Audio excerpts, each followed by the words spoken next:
मंगलाचरण। नमो अरिहंताणं नमो सिद्धाणं नमो आयरियाणं नमो उवचायाणं नमो लोये सवसाहुणं मोक्षमार्गस्य नेतारं हितारं कर्मभूभृतां ज्ञातारं विश्वतत्त्वानां वंदे तद्गुणलब्धये। तत्वार्थ सूत्र जी ग्रंथ है। इसका अपर नाम मोक्ष शास्त्र है और इसके रचयिता आचार्य गृद्धपिच आचार्य उमा स्वामी देव हैं। द्वितीय अध्याय चल रहा है हमारा, दूसरा अध्याय, जिसमें हमने सर्वप्रथम जीव के असाधारण भाव उनकी चर्चा की और आज से हम जीव के भेद प्रभेदों की चर्चा करने वाले हैं। पहले जीव के भावों की चर्चा की थी और अब जीव के भेद प्रभेद हम प्रारंभ करने वाले हैं। सूत्र नंबर 10।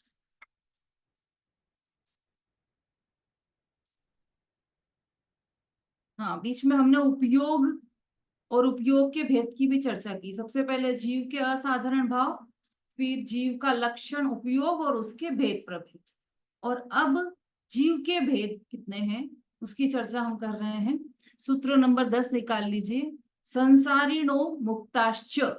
कल सूत्र हमने पढ़ लिए थे, अब इसकी डायरेक्ट हम इसके अर्थ पर आ जाते हैं। जीव के भेद, वैसे तो ये 3 सूत्र साथ में है और वैसे देखा जाए तो ये 5 सूत्र भी हम, इसका भी 5 सूत्रों का भी एक समूह बना सकते हैं, लेकिन शुरू में ये 3 सूत्र तो हम साथ में बोलेंगे ही। संसारिणो मुक्ताश्च समनस्का अमनस्का संसारिणस्त्रस्थावराः। ये 3 सूत्र, इसका सामान्य अर्थ हम लेते हैं। पहले है जीव के 2 प्रकार हैं, संसारी और मुक्त। इसका सामान्य अर्थ है संसारी और मुक्त, ऐसे 2 प्रकार के जीव हैं।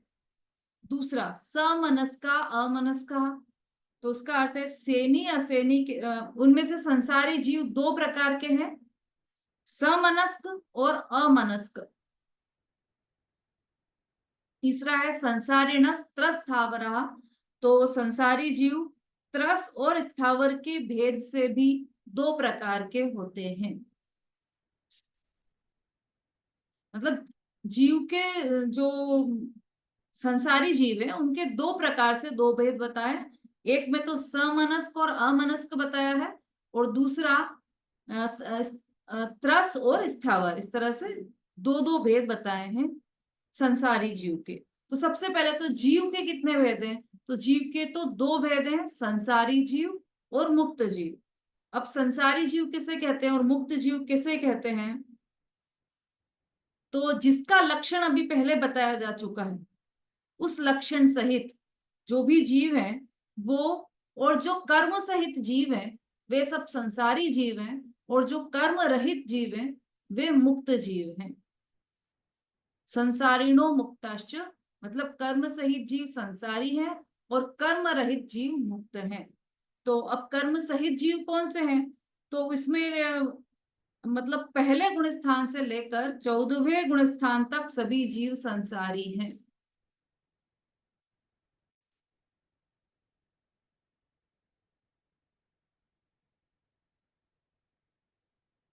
पहले गुण स्थान से लेकर 14वें गुण स्थान तक के सभी जीव संसारी हैं, क्योंकि ये सब जीव कर्म सहित है, और उसके बाद के जीव जो कर्म रहित है वह मुक्त जीव कहलाते हैं। मतलब जो गुणस्थानातीत है वह सिद्ध भगवान है, वह मुक्त जीव है।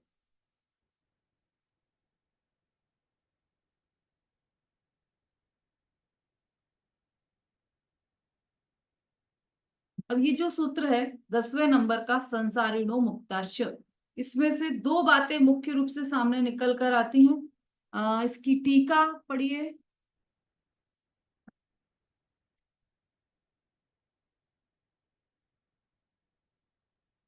आरती जी, टीका का पहला पॉइंट।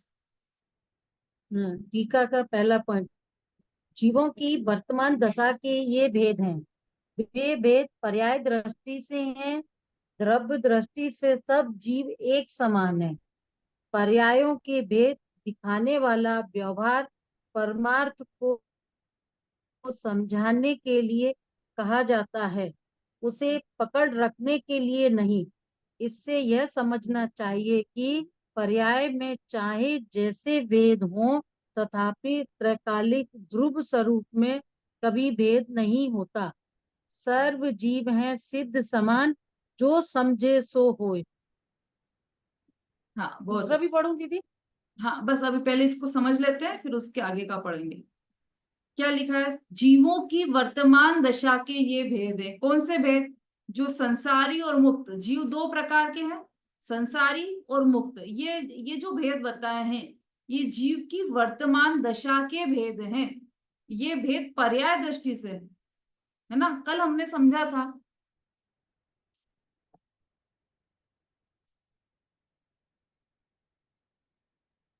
द्रव्य, गुण और पर्याय, ये तीन पॉइंट्स देखे थे ना हमने। तीन चीज, प्रत्येक द्रव्य में तीन चीजें होती है, द्रव्य, गुण और पर्याय। तो उसमें जो द्रव्य और गुण है वो तो हमेशा स्थिर रहने वाले हैं, और पर्याय प्रति समय चेंज होने वाली है। पर्याय को ही अवस्था कहते हैं, पर्याय को ही दशा कहते हैं, पर्याय को ही हालत कहते हैं। तो ये जो हालत है हमारी, वो प्रति समय बदल रही है। और ये जो संसारिणो मुक्ताश्च, दो प्रकार के जीव बताए हैं, तो वास्तव में देखा जाए तो जीव दो प्रकार के नहीं है, जीव तो एक ही प्रकार का। चाहे वो संसार में रहे, चाहे मुक्त दशा में रहे, चाहे निगोद में रहे, चाहे सिद्ध दशा में रहे, चाहे मनुष्य हो, चाहे देव हो, चाहे नरक गति का हो, कोई भी जीव हो, सभी जीव एक जैसे ही हैं। जीव में कोई भी अंतर नहीं है। तो फिर अंतर कैसे बताया ये दो? जब जीव में कोई अंतर ही नहीं है, तो फिर दो भेद कैसे कर दिए जीव के, कि एक तो संसारी जीव और एक मुक्त जीव। तो वो दो भेद जो किए हैं, वह पर्याय दृष्टि से भेद हैं, अवस्था की दृष्टि से उनमें भेद किए गए हैं जीव में। बाकी वैसे देखा जाए वास्तव में, तो जीव में कोई भी भेद नहीं है। दोनों ही जीव, चाहे वो संसारी जीव हो चाहे मुक्त जीव हो, दोनों ही जीव अनंत गुणों के खजाने हैं।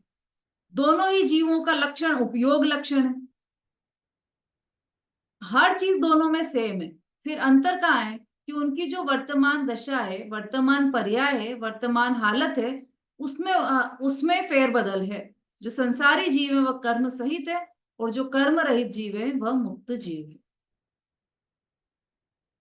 उससे यह समझना चाहिए कि पर्याय में चाहे जैसे भेद हो, तथापि त्रैकालिक ध्रुव स्वरूप में कभी भेद नहीं होता। पर्याय में कुछ भी भेद हो, लेकिन जो ध्रुव स्वभाव है जीव का, उसमें कुछ भी भेद नहीं है। सर्व जीव है सिद्ध सम, जो समझे सो होए। सब जीव सिद्ध के समान है। फिर कौन होगा कि जो समझेगा वो होगा? कि आप तो दो दो बात कर रहे हो, या तो सिद्ध समान है या फिर सिद्ध हो जाएंगे। दोनों में से एक ही बात सही हो सकती है ना। हम सिद्ध समान है कि हमें सिद्ध समान होना है? कि नहीं तुम हो, तो फिर जब है तो होना क्यों है? कि होना है तो होना है, तो फिर है नहीं अभी मतलब। कि नहीं, ये अनेकांतात्मक धर्म है, अनेकांतात्मक दर्शन है, स्याद्वाद शैली है जिनवाणी की। यहाँ पर एक ही वस्तु में अनेक धर्म होते हैं। वह जीव सिद्ध समान भी है, और उसे सिद्ध समान होना भी है। तो द्रव्य दृष्टि से वह सिद्ध समान है, और पर्याय दृष्टि से उसे सिद्ध होना है। हाँ, आगे पढ़िए।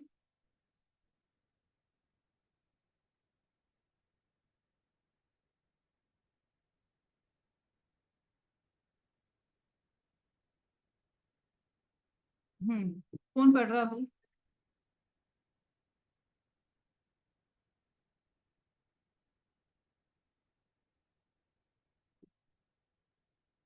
पुस्तक नहीं है क्या किसी के भी पास?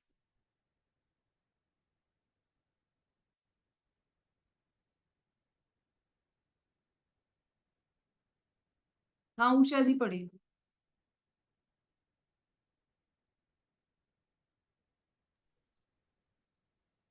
ये दूसरे पॉइंट से पढ़ना है। हाँ। संसारिक जीव अनंतानंत है। मुक्त मुक्त शब्द बहुवचन सूचक है। इससे यह समझना चाहिए कि मुक्त जीव अनंत है। मुक्ता मुक्त शब्द यह भी सूचित करता है कि पहले उन जीवों को संसारिक अवस्था थी और फिर उन्होंने यथार्थ समझ करके उस अशुद्ध अवस्था का व्यय करके मुक्त अवस्था प्रकट की है। हाँ, और मुक्ता ये शब्द आया ना, तो मुक्त शब्द नहीं आया, संसारिणो मुक्तश्च। इसका मतलब कि मुक्ताश्च हाँ मतलब अनंत जीव है, बहुत बहुवचन का सूचक है मुक्ता। संस्कृत सबने पढ़ी होगी 8th तक, तो बचपन हाँ में, तो उसमें वो 3 आते हैं हाँ ना, एक वचन, हाँ द्विवचन और बहुवचन। तो मुक्ता ये बहुवचन में आता है, इसका मतलब कि अनंत जीव हैं जो सिद्ध हो गए हैं। और संसारी जीव भी अनंत अनंत है और मुक्त जीव भी अनंत अनंत है। दोनों के आगे मुक्ता शब्द लिया है ना। मुक्ता शब्द यह भी सूचित करता है कि पहले हाँ उन जीवों की संसारी अवस्था थी जो सिद्ध भगवान बन गए हैं, अब वो पहले वो भी संसार में थे। ये तो हम सभी को पता है, हम महावीर भगवान की कथा सुनते हैं, पुराणों में हमने देखा है। अंजन चोर पहले ऐसे था, फिर बाद में वो सिद्ध भगवान बन गया। और हमारे जो 24 तीर्थंकर हैं, 24 तीर्थंकर पुराण में हमने उन 24 तीर्थंकरों की कथाएं भी सुनी है। तो उसमें भी हमने देखा कि जो 24 तीर्थंकर हैं पहले कहाँ कहाँ होकर आए। निगोद में थे पहले, फिर वहां से निकलकर कितनी सारी पर्याय धारण की उन्होंने, और उसके बाद वो सिद्ध बने। इसका मतलब कि जो मुक्त हो गए हैं, सिद्ध बन गए हैं, वह भी पहले संसारी अवस्था में ही थे। फिर उन्होंने यथार्थ समझ करके उस शुद्ध अशुद्ध अवस्था का व्यय करके मुक्तावस्था प्रकट की है। तो उससे हमें यह भी समझ में आता है कि हमारी अभी कितनी ही अशुद्ध अवस्था हो, लेकिन हम भी मुक्त हो सकते हैं। ठीक है, ये इस तरह से इसके ये मुख्य अर्थ हैं इस 10वें सूत्र के। इसमें से 2 मुख्य बातें निकलकर हमारे सामने आती है। तो इसमें मुख्य रूप से यही बताया कि जीव के 2 भेद हैं, संसारी जीव और मुक्त जीव। अब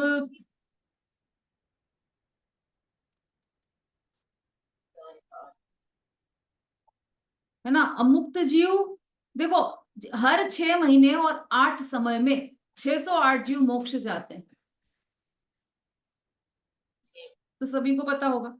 तो इसका मतलब कि ऐसे हर कितने साल से ऐसा चल रहा है कि पिछले अनादि काल से ऐसा चल रहा है कि हर 6 महीने और 8 समय में 608 जीव मोक्ष जा रहे हैं। तो इस तरह से अनंत जीव सिद्ध हो गए। और इसका मतलब ये भी हो गया कि अनंत अनंत जीव संसारी भी हैं, उसी में से तो जा रहे हैं। जो संसारी जीव हैं वही तो सिद्ध बन रहे हैं। संसारी जीव क्या कर रहे हैं और सिद्ध जीव क्या कर रहे हैं? संसारी जीव 5 परावर्तन कर रहे हैं, द्रव्य, क्षेत्र, काल, भाव और भव, ऐसे 5 परावर्तन रूप इस संसार में परिभ्रमण कर रहे हैं। ये जो संसारी जीव है, ये 5 परावर्तन वाले हैं। और जो सिद्ध जीव है, वे 5 परावर्तन से रहित जीव हैं और मुक्त जीव हैं।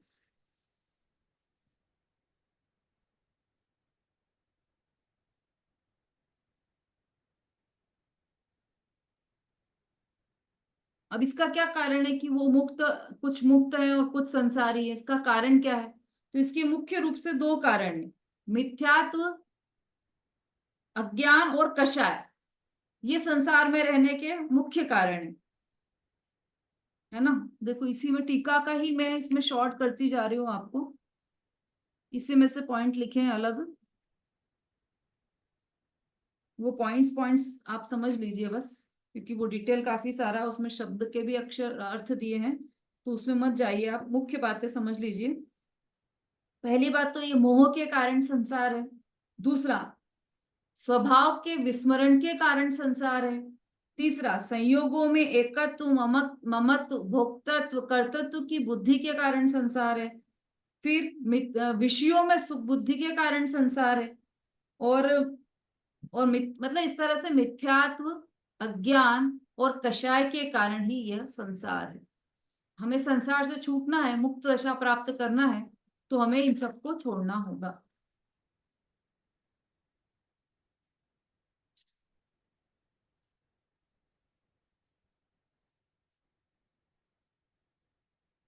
अब इसमें पांचों परावर्तन का स्वरूप अलग अलग दिया है, वो आप पढ़ लीजिएगा। बहुत डिटेल में दिया है और बहुत अच्छा दिया है, तो वो आप पढ़िएगा। ये कौन से 5 परावर्तन में ये जीव अनादि से भटक रहा है ना। अब मुक्त जीव की बात करें तो मुक्त जीव भी 4 प्रकार के होते हैं। दृष्टि मुक्त, कषाय मुक्त, जीवन मुक्त और देह मुक्त।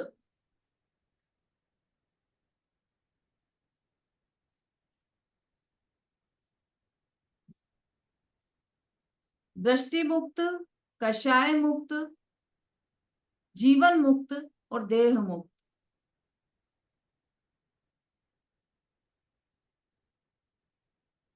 अब इसमें से, इन चारों में से हम कौन से जीव हैं, ये प्रश्न है।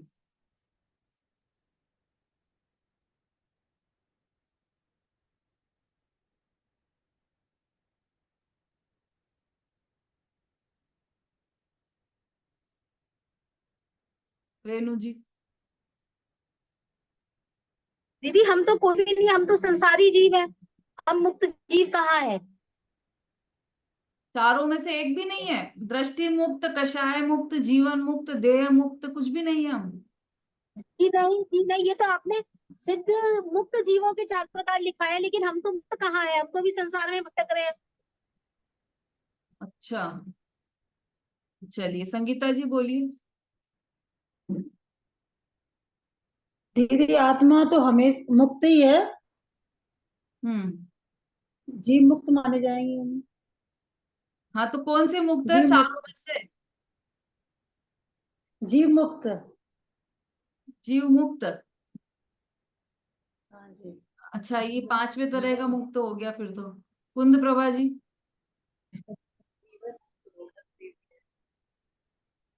दीदी दृष्टि मुक्त होना चाहिए। दृष्टि मुक्त। दृष्टि मुक्त तो वो होंगे जिनकी आंखें नहीं हो, अपनी तो आंखें हैं ना। नहीं, ऐसा नहीं है। दृष्टि फिर मुक्त माने कि दृष्टि मुक्त माने तो ऐसा होगा ना कि दृष्टि में ऐसा मान लिया कि मोक्ष हो गया। जैसे हम अपने आत्मा का चिंतन करते हैं, मनन करते हैं, तो जैसे जैसे हम अपने चैतन्य गुण के नजदीक आते जाते हैं, तो एक एक पल ऐसा आता है कि ऐसा लगता है कि हम सिद्ध समान हैं। तो उस समय तो दृष्टि मुक्त हुआ ना दीदी, ये चाहे वो एक पल के लिए हो। बहुत बढ़िया चिंतन चलता है मतलब आपका। विशु जी बोलिए। जय जिनेन्द्र दीदी। दीदी जो कर्मों से रहित होते हैं जीव, वही मुक्त जीव आप होते हैं, और हम कर्मों से सहित हैं, तो हम संसारी में ही आएंगे। हम मुक्त जीव इन चारों में से किसी भी प्रकार के नहीं हैं। अर्चना जी। जैसे दीदी, दीदी वैसे तो संसारी जीव हैं, लेकिन एक एक देश त्याग तो कर सकते हैं, और उस लाइन में तो पहुंच सम्यक दर्शन तो प्राप्त कर सकते हैं। इसलिए कसाय मुक्त और अज्ञानता से तो हट सकते हैं, प्रयास तो कर सकते हैं। इसलिए दृष्टि मुक्त तो बदल सकते हैं अपनी दृष्टि को। यही। ठीक, सभी ने अपनी अपनी दृष्टि से सही आंसर दिया है, किसी ने भी गलत आंसर नहीं दिया है। पहली बात तो जो सब लोगों ने कही कि मुक्त जीव की चर्चा है, यहाँ पर संसारी जीव की चर्चा नहीं है। तो ये संसार, हम तो संसार में हैं भाई, स्वभाव से तो मुक्त ही है। लेकिन अभी तो यहाँ पर्याय की अपेक्षा से बात की है ना, दोनों दो भेद ही पर्याय की अपेक्षा से किए हैं, अवस्था की अपेक्षा से दो भेद किए हैं, एक संसारी और एक मुक्त। यदि पर्याय की अपेक्षा से भेद नहीं कर रहे होते तो फिर सभी जीव मुक्त ही है, मुक्त समान ही है, मुक्त ही है, कुछ भी अंतर नहीं हुआ। लेकिन यहाँ पर जो चर्चा चल रही, जो दो भेद किए हैं, वो अवस्था की अपेक्षा से किए हैं। अब दो भेद किए हैं, इसका मतलब ही ये हो गया कि अवस्था की बात चल रही है और अवस्था की बात चल रही है, तो हमारी अवस्था कैसी है उसका निर्णय हमें स्वयं को करना होगा। हमारी दशा, हमारी अवस्था में क्या चल रहा है। देखो, अब दृष्टि मुक्त कौन है पहले बता देते हैं, फिर आप उसमें डिसाइड करना कि आप किसमें फिट बैठ रहे हैं। दृष्टि मुक्त है चौथे गुण स्थानवर्ती जीव।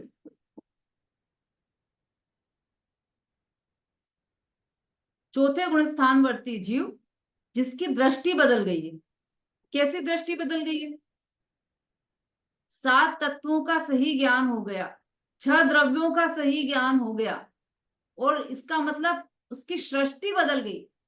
दृष्टि बदली तो सृष्टि बदली। और सृष्टि कैसी है उसकी कि उसे अभी वो एक पेन भी उठाता है तो उसे प्रतिभासित होता है कि यह मैंने नहीं उठाया। हाथ हिलाता है तब उसे प्रतिभासित होता है कि यह मैंने नहीं हिलाया। वह सब चीजों का को साक्षी भाव से देखता है। ऐसा ज्ञानी होता है, वह सम्यक ज्ञानी होता है। सम्यक ज्ञान की उस कला उसको प्रकट हो जाती है, तो उसकी दृष्टि बदल गई है। अब उसे विषयों में सुख दिखाई नहीं देता। अज्ञानी जीव को क्या दिखाई देता है? विषयों में सुख दिखाई देता है।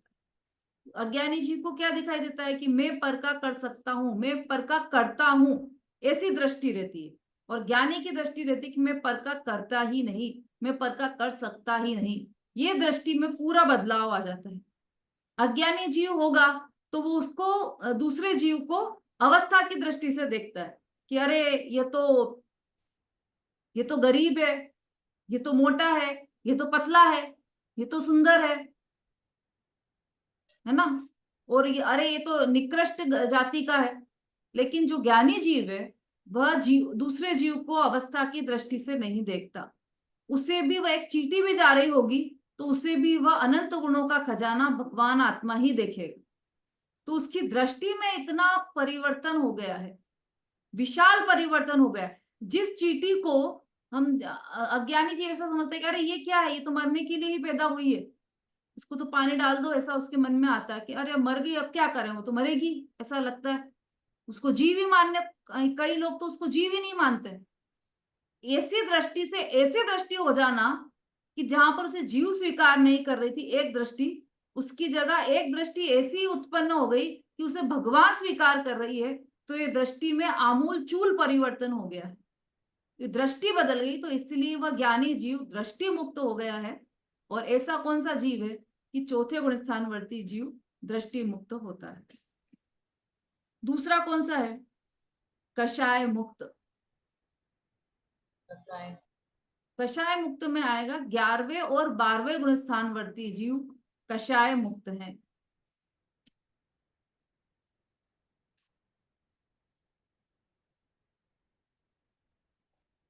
उपशांत मोह और क्षीण मोह, गुण स्थान का नाम क्या है? उपशांत मोह और क्षीण मोह। ये वाले जीव कषाय मुक्त, उनकी सारी कषाय वहां पर खत्म हो जाती है 12वें गुण स्थान में। फिर जीवन मुक्त, तो जो अरहंत भगवान है 13वें गुण स्थानवर्ती, वह है जीवन मुक्त।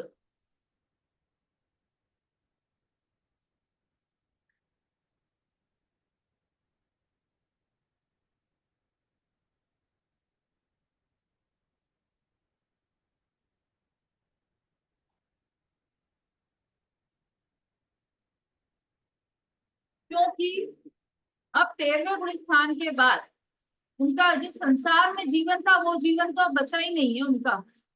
संसार में कुछ जीवन ही नहीं बचा, इसलिए वो जीवन मुक्त हो गए।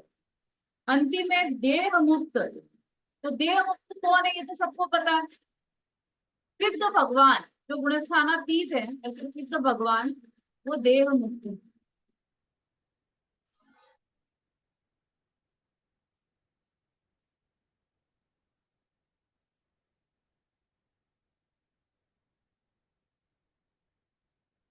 ठीक है, अब आप विचार कीजिए हम इन चारों में कहाँ फिट हो रहे हैं?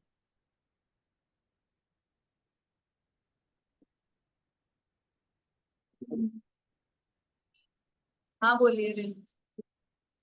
दीदी फिर तो हम इन चारों में दृष्टि मुक्त और कषाय मुक्त में फिट हो रहे हैं। कैसे? दीदी आपने कहा कि एक से सॉरी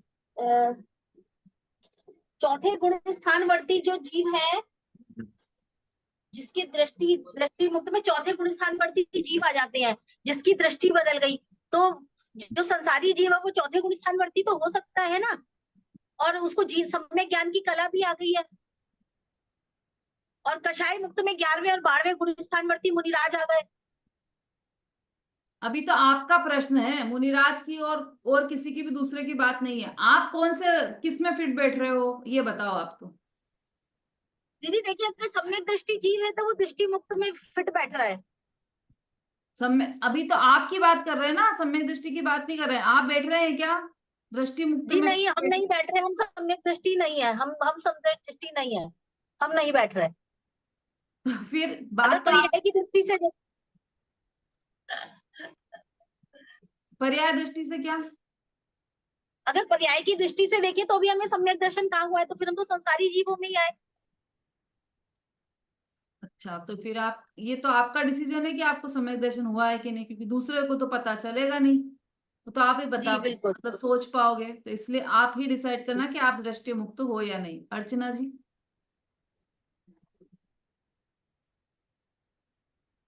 दीदी 25 कसायों से रहित सम्यक दर्शन प्राप्त होता है। कोशिश तो पूरी है, बाकी अलावा तो भगवान ही जाने। सम्यक दर्शन 25 कसायों से रहित होता है। सम्यक दर्शन पहले गुण स्थान, चौथा गुण स्थान बढ़ती सम्यक दर्शन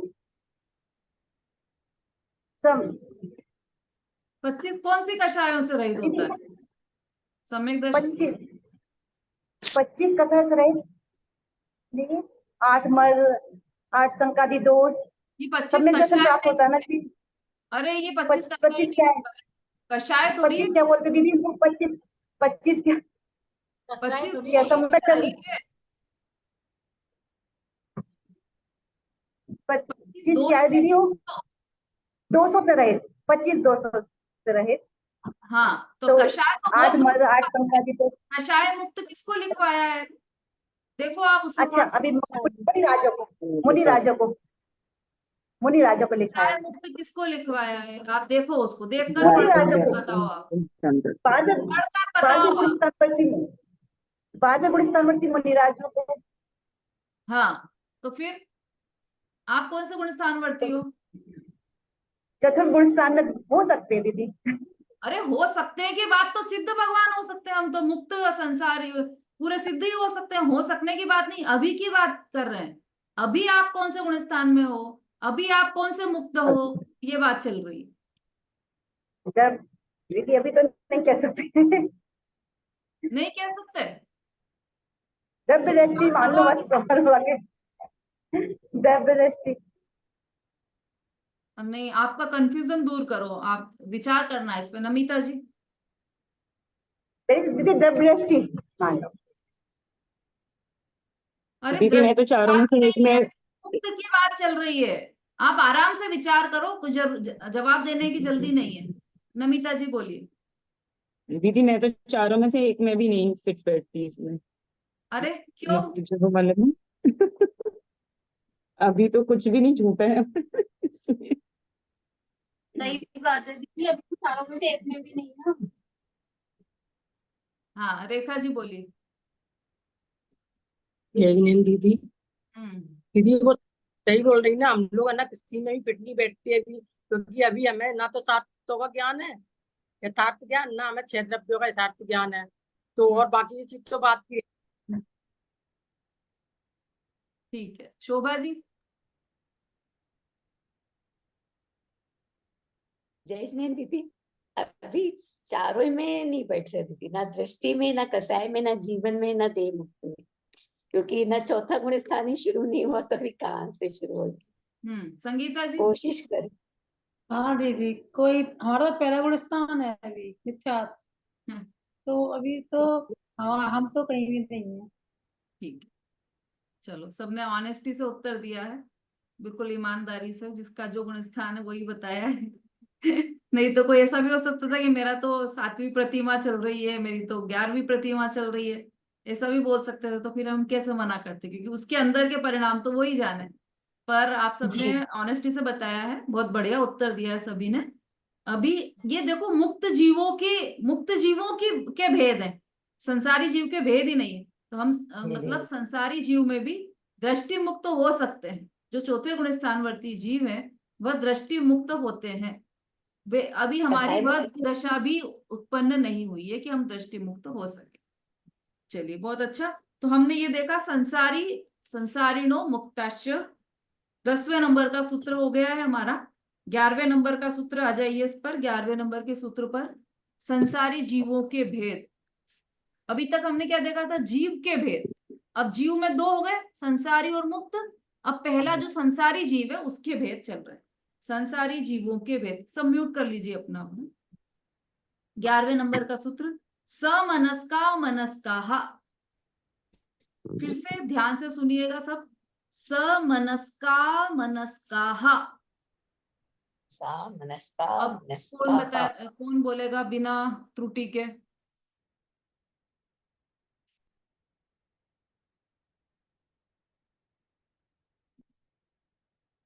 विष्णु जी बोलिए। सामनस्का मनस्काहा। फिर से बोलिए। सामनस्का मनस्काहा। सुषमा जी।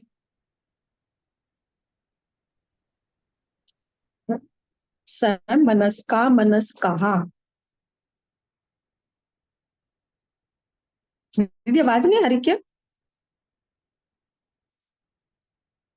सा मनस्काहा मनस्काहा, आवाज नहीं है। हाँ अब बोलिए। सा मनस्का मनस्काहा।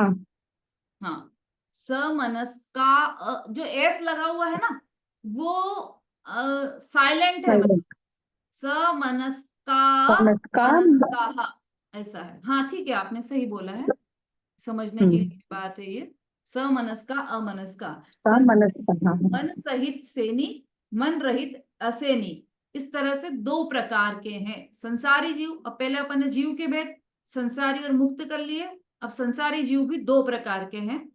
आप देखेंगे तो ये जो अध्याय 2 है तत्वार सूत्र का, इसमें अधिकतर भेद प्रभेद ही दिए हैं सूत्रों में, है ना। पहले भी जीव के जो असाधारण भाव है उनके भेद प्रभेदों की चर्चा की थी, उपयोग के भेद प्रभेद की चर्चा की हमने। अब यहाँ पर संसारी मतलब जीव के भेद और उसके प्रभेद, उनकी चर्चा हम यहाँ पर कर रहे हैं। तो संसारी जीव के दो भेद हैं, मन रहित, मन सहित सेनी और मन रहित असेनी, इस तरह से ये दो प्रकार के हैं।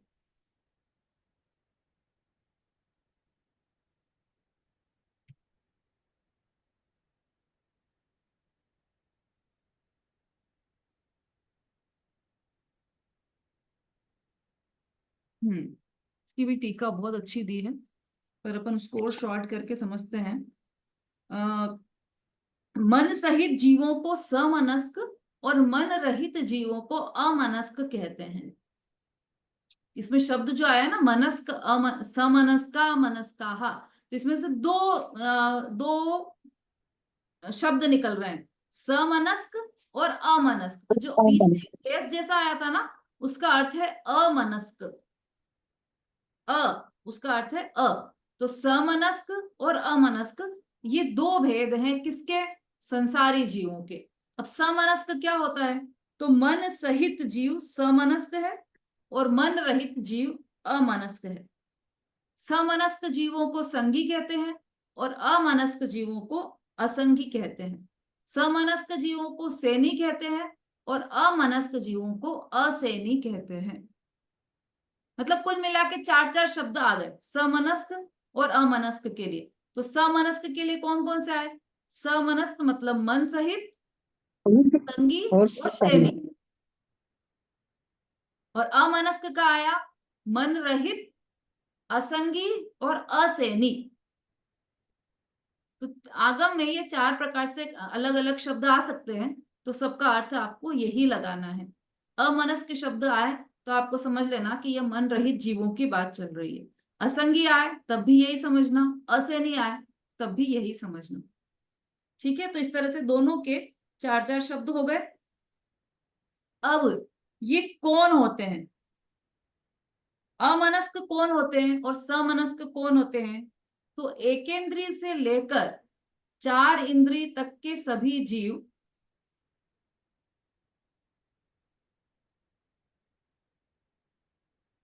और असेनी पंचेंद्रीय जीव असंगी है, अमनस्क है ना। अमनस्क और समनस्क दोनों की बात चल रही, तो पहले अमनस्क को लिया तो उसमें कौन कौन आ गए? एक इंद्रिय से लेकर 4 इंद्रिय तक के जीव, और पंचेंद्रिय में भी जो असंगी जीव है, असैनी जीव है, वो भी अमनस्क में आ गए।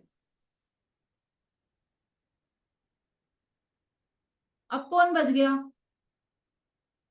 जो भी बच गए हैं वो सब समनस्क में आ गए। कौन बच गए?